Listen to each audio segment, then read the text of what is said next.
Hello guys, welcome back to the channel. तो last video में हमने इंट्रोडक्शन टू फाइनेंशियल अकाउंटिंग करा था। उसमें हमने बेसिकली पूरा बेसिक्स जान लिया था कि जर्नल, लेजर, ट्रायल बैलेंस ये सब एक्चुअली होता क्या है। ठीक है, तो इस वीडियो में हम डिटेल में करेंगे कि एक जर्नल हम किस तरीके से बनाते हैं, एक लेजर अकाउंट हम किस तरीके से बनाते हैं, ओके, ट्रायल बैलेंस हम कैसे बनाते हैं। तो पहले की क्लासेस में हमने बेसिकली ये देखा था कि इन सब की डेफिनेशंस क्या है, इन सब ये सब होता क्या है।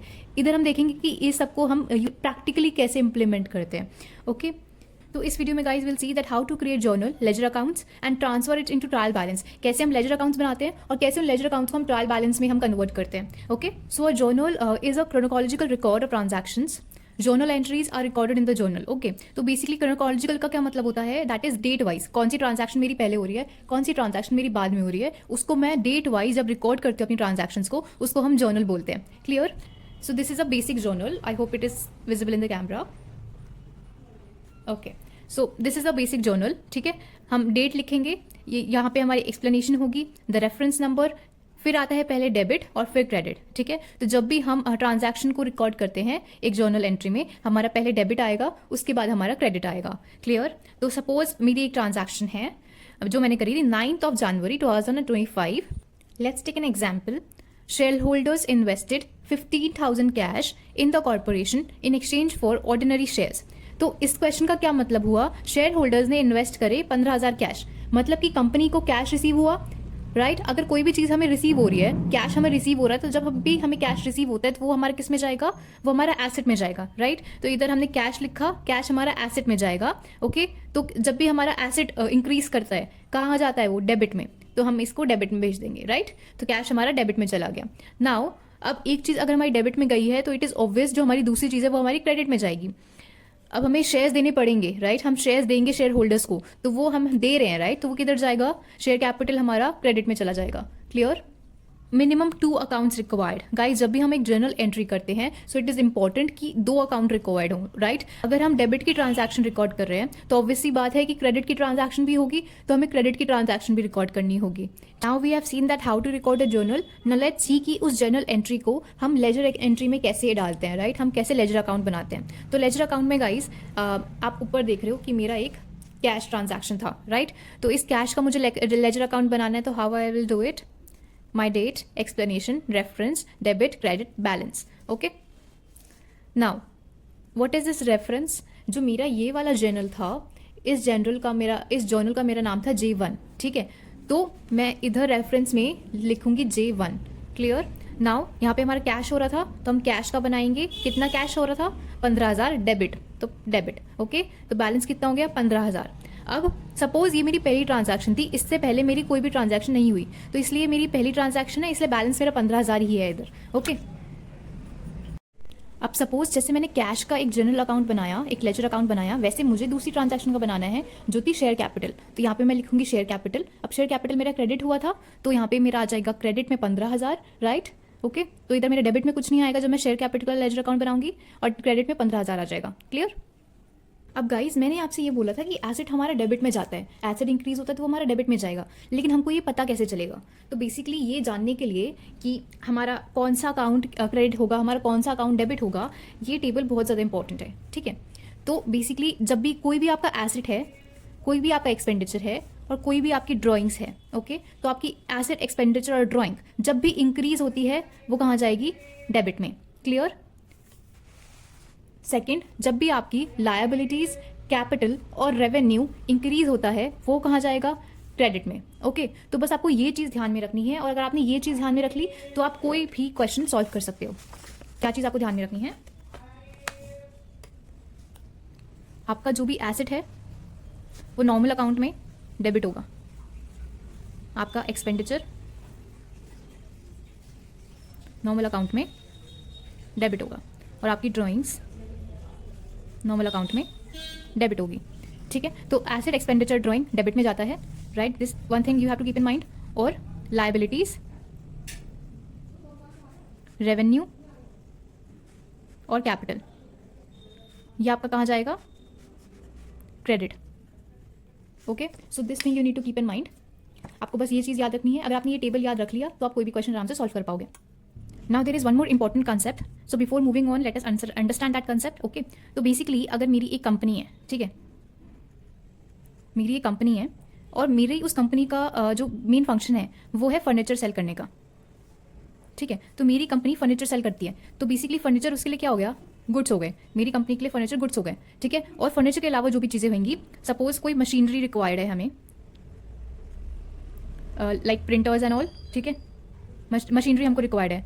तो ऐसे ही जो भी चीज़ हमको रिक्वायर्ड है, सपोज हमें बिल्डिंग रिक्वायर्ड है, तो मेरे गुड्स के अलावा, मेरे फर्नीचर के अलावा जो भी चीज़ होगी जो मुझे रिक्वायर्ड है अपने बिजनेस को रन करने के लिए, वो मेरा एसेट के अंदर आएगा। ओके, तो ये डिफरेंस होता है एसेट और गुड्स के बीच में। क्लियर? नाउ जब भी हम गुड्स का परचेज करते हैं ना, हमारा गुड्स है, ठीक है, हमारे इधर क्या गुड्स हो गया, फर्नीचर। तो जब भी हम फर्नीचर का हम परचेज करेंगे, ठीक है, जब भी हम फर्नीचर को बाय करेंगे, तो मैं कौन सा अकाउंट से बाय करूंगी, परचेज अकाउंट से। क्लियर? तो जब भी मैं अपने गुड को बाय करूंगी, मैं परचेज अकाउंट से बाय करूंगी, और जब भी मैं अपने गुड्स को सेल करूंगी, तो वो मैं उसके सेल्स अकाउंट से सेल करूंगी। क्लियर? अब आपने देखा कि गुड्स के केस में जब हम बाय करते हैं तो उसके लिए एक अलग अकाउंट है, जब हम सेल करते हैं तो उसके लिए एक अलग अकाउंट है। But in case of assets, जब भी मेरे एसेट्स में मैं डील करूंगी, या तो मैं मेरे एसेट को बाय कर रही हूँ या फिर मैं मेरे एसेट को सेल कर रही हूँ, तो उसके लिए मैं एक ही अकाउंट यूज करूंगी और वो है मेरा एसेट अकाउंट। ओके, तो जब भी मैं अपने एसेट्स को बाय करूंगी या फिर मैं उसको सेल करूंगी, तो मैं एक ही अकाउंट को यूज करूंगी और वो है मेरा एसेट अकाउंट। जब भी मैं अपने एसेट को बाय करूंगी या सेल करूंगी, तो मैं एक ही अकाउंट का यूज करूंगी और वो है मेरा एसेट अकाउंट। तो गुड्स के केस में बाय करने के लिए I use a different account, sell करने के लिए I use a different account, but assets के केस में बाय और सेल करने के लिए there is one account only. Okay, so another thing to keep in mind is, जब भी मैं अपने एसेट्स के साथ डील कर रही हूँ, जब भी मैं अपने एसेट के साथ डील करती हूँ, तो फिर मैं अपने प्रॉफिट एंड लॉस अकाउंट को कंसिडर करूंगी। ओके, अगर मेरा कोई भी प्रॉफिट हो रहा है या फिर कोई भी लॉस हो रहा है, तो मैं उसको मेंशन करूंगी।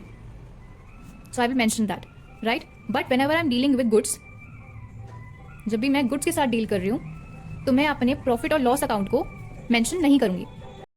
Now let us understand this using an example.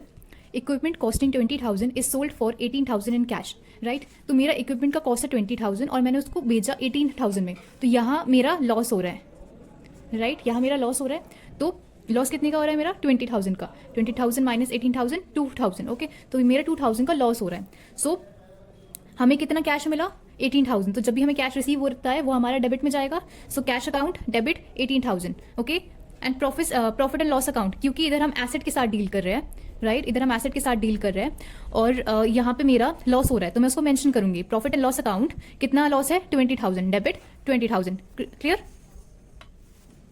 Now equipment account, जो मेरा इक्विपमेंट अकाउंट है, जो मेरे पास से चला गया, मेरे जो इक्विपमेंट्स हैं वो मेरे पास से चले गए, तो मेरा कितना था उसका costing, 20,000। So credit 20,000। Second example, building costing 15,000 is sold for 20,000 to Raju. Okay, now मेरी बिल्डिंग की कॉस्ट थी 15,000, जो कि मैंने सोल्ड करी है 20,000 में। सो इधर मेरा प्रॉफिट हो रहा है 5,000 का। तो ये बिल्डिंग हमने राजू को सोल्ड करी, इसका मतलब राजू ने हमें कैश दिया 15,000। सो राजू ने हमें कैश दिया कितना, 20,000। ओके, सो राजू डेबिट 20,000 और हमारे पास से बिल्डिंग चली गई जिसका क्या कॉस्ट था, 15,000। सो building account that is credit, चली गई तो क्रेडिट में जाएगा 15,000। इधर हमें क्या हो रहा है, प्रॉफिट हो रहा है। सो profit and loss account credit 5,000। Clear?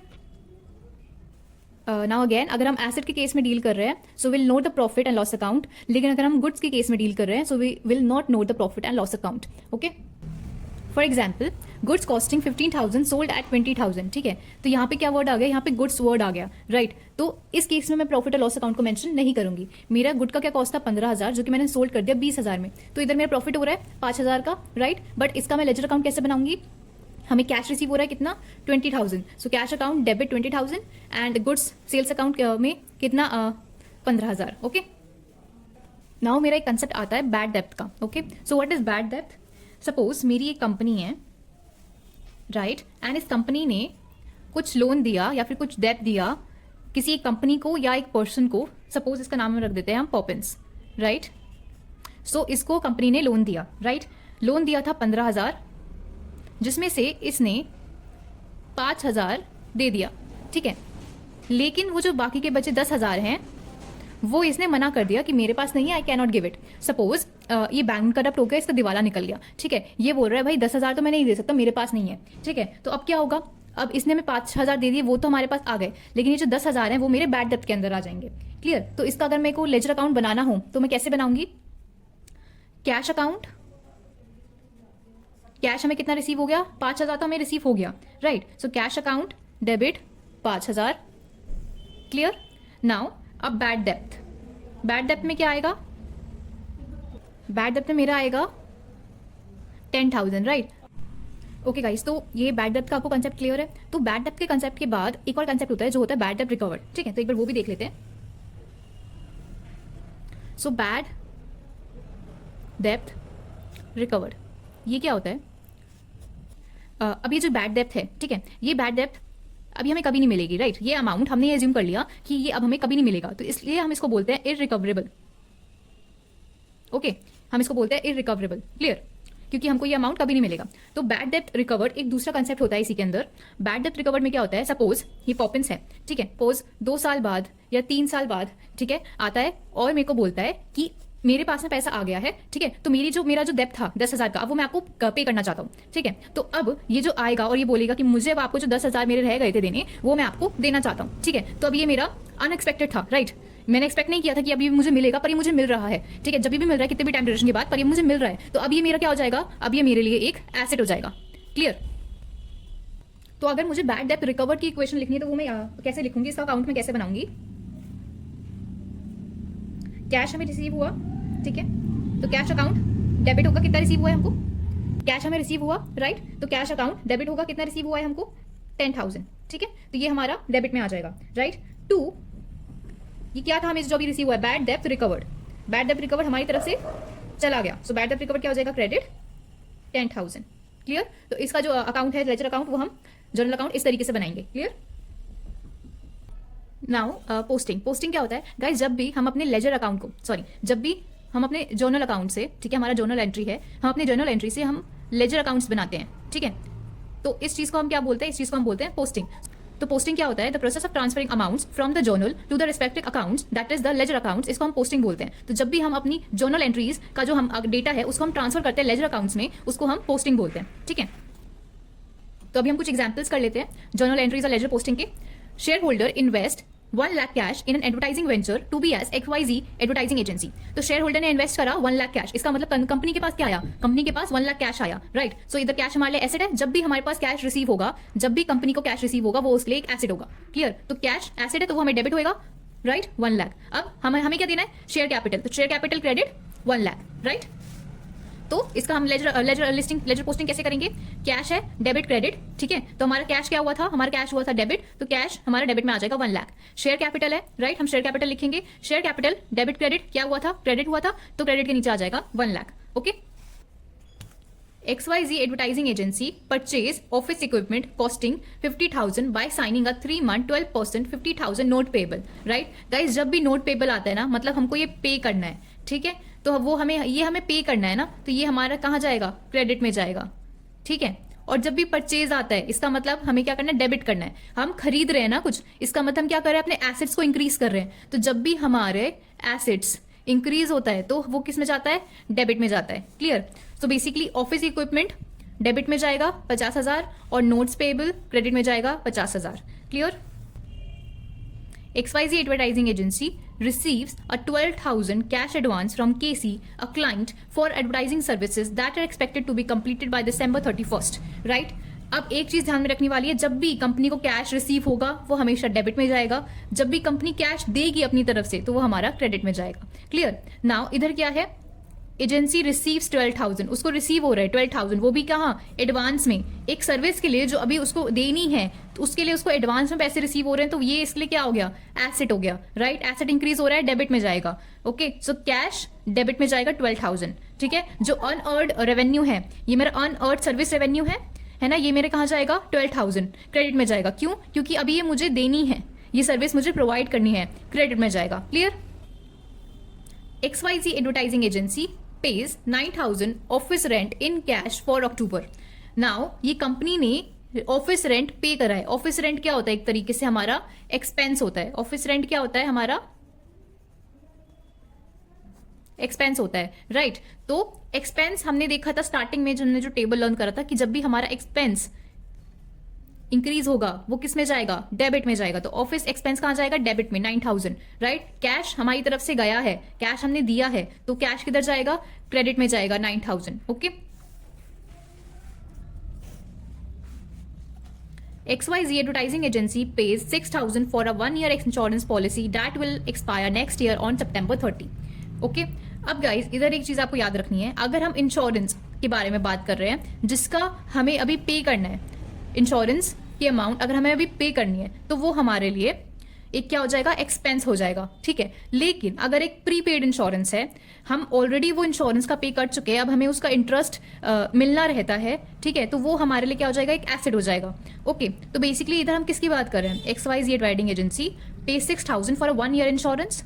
Okay उसने पे कर दिया है, तो ये क्या है, एक प्रीपेड इंश्योरेंस है, तो ये हमारे लिए क्या हो जाएगा, एक हमारे लिए एसेट हो जाएगा, तो ये हमारा एसेट में आ जाएगा। अगर मेंशन नहीं है डेबिट और क्रेडिट तो पहले वाला हमेशा डेबिट होता है, दूसरे वाला हमेशा क्रेडिट होता है। क्लियर? तो प्रीपेड इंश्योरेंस कहाँ आएगा, हमारा डेबिट में। ओके कैश हमको देना है क्रेडिट में। Clear? This thing has to keep in mind. अगर हम इंश्योरेंस के बारे में बात कर रहे हैं तो वो हमारा एक्सपेंस में आएगा, लेकिन अगर हम प्रीपेड इंश्योरेंस के बारे में बात कर रहे हैं, हमने ऑलरेडी इंश्योरेंस का अमाउंट पे कर दिया है, अब हमको उसका इंटरेस्ट मिलेगा तो वो हमारे लिए एसेट में आएगा।